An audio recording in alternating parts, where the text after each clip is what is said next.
Who are you looking for? What was his name? You could probably find him at the football game. It's a small town. You know what I mean. It's a small town, son. And we all support the team. James McMurtry. The Airplane and the Woodchuck. 1. From 2,000 feet, where Claudette Sanders was taking a flying lesson, the town of Chester's Mill gleamed in the morning light like something freshly made and just set down. Cars trundled along Main Street, flashing up winks of sun. The steeple of the Congo Church looked sharp enough to pierce the unblemished sky. The sun raced along the surface of Presteel Stream as the Seneca 5 overflew it, both plane and water cutting the town on the same diagonal course.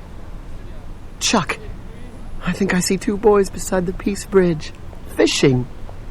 Her very delight made her laugh.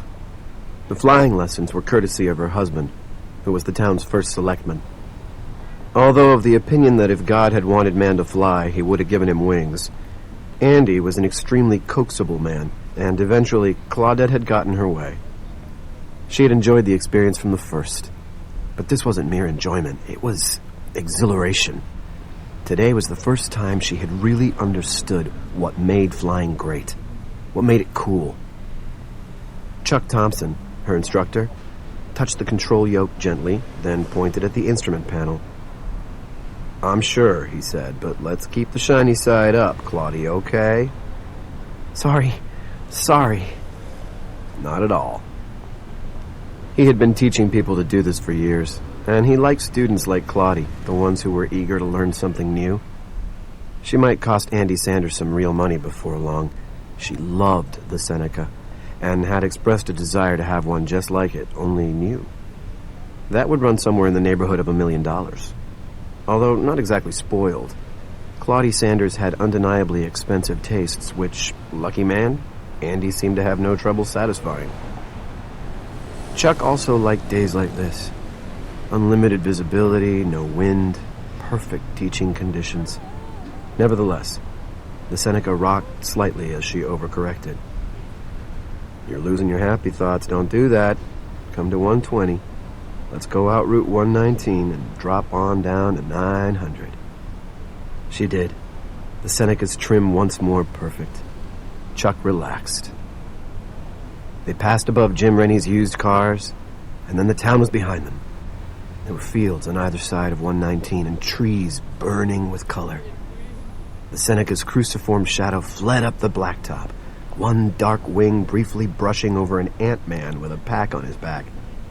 The ant-man looked up and waved. Chuck waved back, although he knew the guy couldn't see him.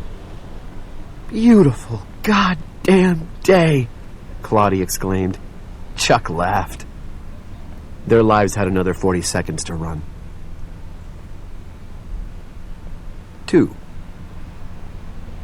The Woodchuck came bumbling along the shoulder of Route 119, headed in the direction of Chester's Mill, although the town was still 1.5 miles away, and even Jim Rennie's used cars was only a series of twinkling sun flashes arranged in rows at the place where the highway curved to the left. The Chuck planned, so far as a woodchuck can be said to plan anything, to head back into the woods long before he got that far. But for now, the shoulder was fine. He'd come farther from his burrow than he meant to, but the sun had been warm on his back, and the smells were crisp in his nose, forming rudimentary images, not quite pictures, in his brain. He stopped and rose on his back paws for an instant.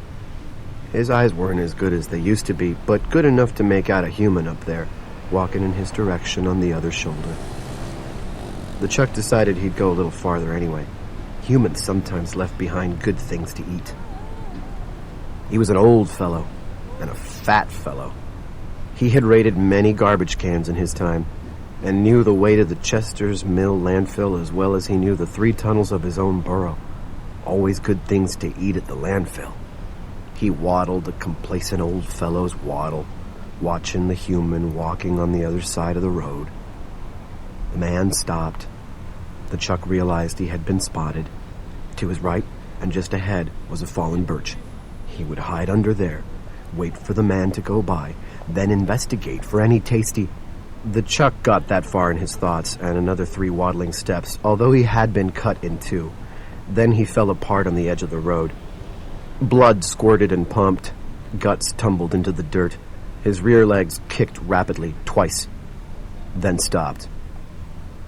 His last thought before the darkness that comes to us all, Chucks and humans alike. What happened? 3. All the needles on the control panel dropped dead. What the hell? Claudie Sanders said. She turned to Chuck. Her eyes were wide, but there was no panic in them, only bewilderment. There was no time for panic. Chuck never saw the control panel. He saw the Seneca's nose crumple toward him. Then he saw both propellers disintegrate. There was no time to see more. No time for anything. The Seneca exploded over Route 119 and rained fire on the countryside. It also rained body parts. A smoking forearm, Claudette's, landed with a thump beside the neatly divided woodchuck. It was October 21st.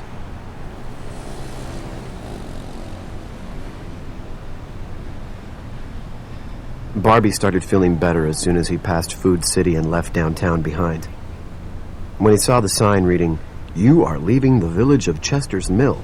Come back real soon," he felt better still.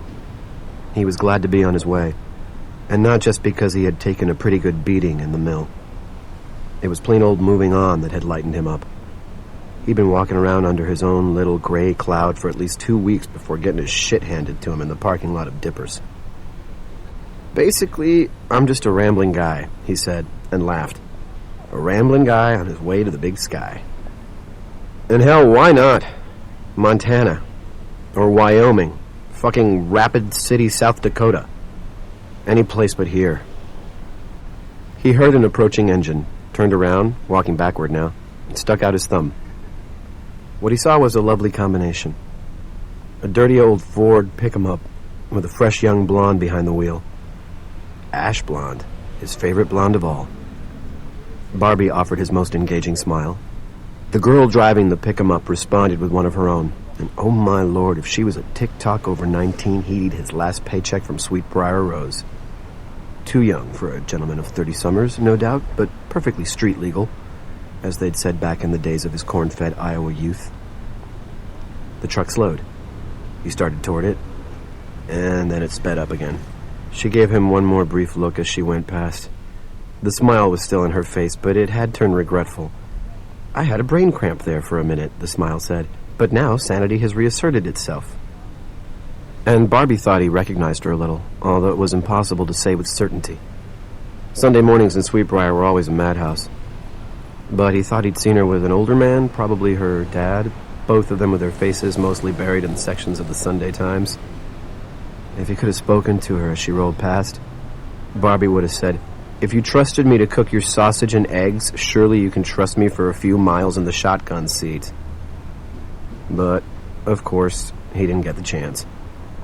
So he simply raised his hand in a little no offense taken salute. The truck's taillights flickered, as if she were reconsidering. Then they went out, and the truck sped up. During the following days, as things in the mill started going from bad to worse, he would replay this little moment in the warm October sun again and again. It was that second reconsidering flicker of the taillights he thought of, as if she had recognized him, after all. "That's the cook from Sweetbriar Rose, I'm almost sure. Maybe I ought to..." But maybe was a gulf better men than him had fallen into. If she had reconsidered, everything in his life thereafter would have changed, because she must have made it out. He never saw the fresh-faced blonde or the dirty old Ford F-150 again. She must have crossed over the Chester's Mill town line minutes, or even seconds, before the border slammed shut. If he'd been with her, he would have been out, and safe. Unless, of course, he'd think later, when sleep wouldn't come, the stop to pick me up was just long enough to be too long. In that case, I probably still wouldn't be here, and neither would she. because the speed limit out that way on 119 is 50 miles an hour. And at 50 miles an hour, at this point, he would always think of the plane. 2. The plane flew over him just after he passed Jim Rennie's used cars, a place for which Barbie had no love. Not that he'd bought a lemon there. He hadn't owned a car in over a year, had sold the last one in Punta Gorda, Florida. It was just that Jim Rennie Jr. had been one of the fellows that night in Dipper's parking lot. A frat boy with something to prove, and what he could not prove alone, he would prove as part of a group. That was the way the Jim Juniors of the world did business, in Barbie's experience. But it was behind him now. Jim Rennie's, Jim Jr., Sweetbriar Rose, fried clams our specialty, always whole, never strips. Angie McCain, Andy Sanders, the whole deal, including dippers. Beatings administered in the parking lot, our specialty, all behind him. And ahead of him, why, the gates of America. Goodbye, small-town Maine, hello, big sky. Or maybe, hell, he'd head down south again. No matter how beautiful this particular day, winter was lurking a page or two over on the calendar. The South might be good. He'd never been to Muscle Shoals, and he liked the sound of the name. That was goddamn poetry, Muscle Shoals was. And the idea so cheered him that when he heard the little plane approaching, he looked up and gave a big old exuberant wave. He hoped for a wing waggle in return, but didn't get one, although the plane was slow-poking at low altitude. Barbie's guess was sightseers. This was a day for them, with the trees in full flame. Or maybe some young kid on his learner's permit, too worried about screwing up to bother with groundlings like Dale Barbara. But he wished them well. Sightseers or a kid still 6 weeks from his first solo cruise, Barbie wished them very well. It was a good day, and every step away from Chester's Mill made it better. Too many assholes in the mill, and besides, travel was good for the soul. Maybe moving on in October should be a law, he thought. New national motto, everybody leaves in October. You get your packing permit in August, give your required week's notice in mid-September, then... He stopped. Not too far ahead of him, on the other side of the blacktop highway, was a woodchuck. A damned fat one. Sleek and sassy, too. Instead of scurrying off into the high grass, it was coming on ahead. There was a fallen birch sticking its top half out onto the shoulder of the road, and Barbie was betting the woodchuck would scurry under there and wait for the big bad two legs to go by. If not, they would pass each other like the rambling guys they were. The one on 4 legs headed north, the one on 2 headed south. Barbie hoped that would happen. It would be cool. These thoughts went through Barbie's mind in seconds. The shadow of the airplane was still between him and the chuck, a black cross racing along the highway. Then 2 things happened, almost simultaneously. The first was the woodchuck. It was whole, then it was in 2 pieces. Both were twitching and bleeding. Barbie stopped, mouth hanging open on the suddenly lax hinge of his lower jaw. It was as if an invisible guillotine blade had dropped. And that was when, directly above the severed woodchuck, the little airplane exploded. 3. Barbie looked up.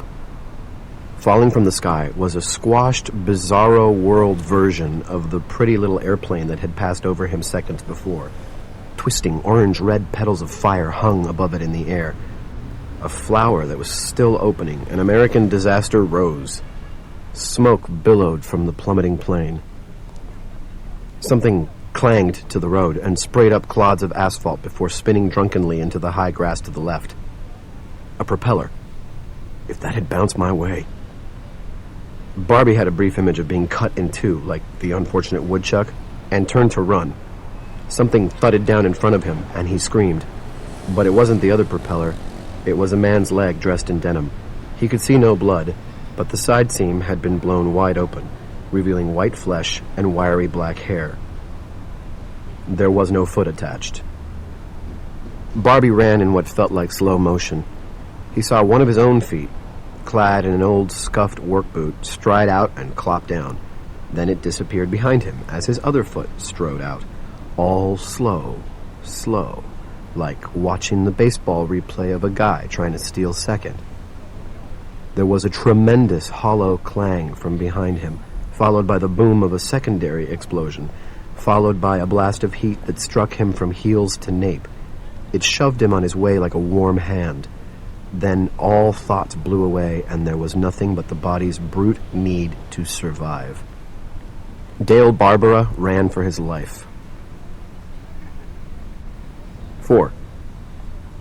100 yards or so down the road, the big warm hand became a ghost hand. Although the smell of burning gas, plus a sweeter stench that had to be a mixture of melting plastic and roasting flesh, was strong, carried to him on a light breeze. Barbie ran another 60 yards, then stopped and turned around. He was panting. He didn't think it was the running. He didn't smoke, and he was in good shape. Well, fair. His ribs on the right side still hurt from the beating in Dipper's parking lot. He thought it was terror and dismay.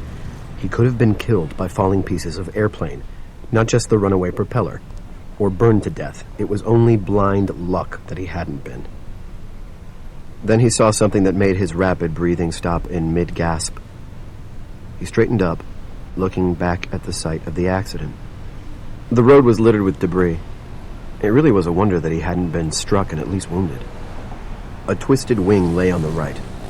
The other wing was poking out of the uncut timothy grass on the left, not far from where the runaway propeller had come to rest.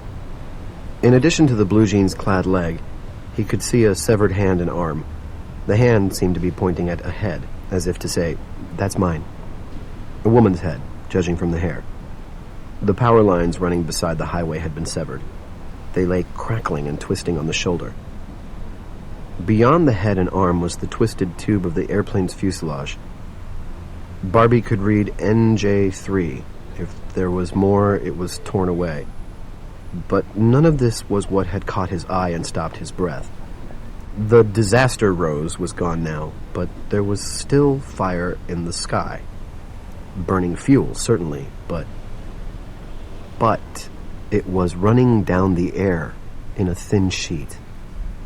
Beyond it, and through it, Barbie could see the Maine countryside. Still peaceful, not yet reacting, but in motion nevertheless. Shimmering like the air over an incinerator or a burning barrel. It was as if someone had splashed gasoline over a pane of glass and then set it alight. Almost hypnotized, that was what it felt like anyway. Barbie started walking back toward the scene of the crash. 5. His first impulse was to cover the body parts, but there were too many.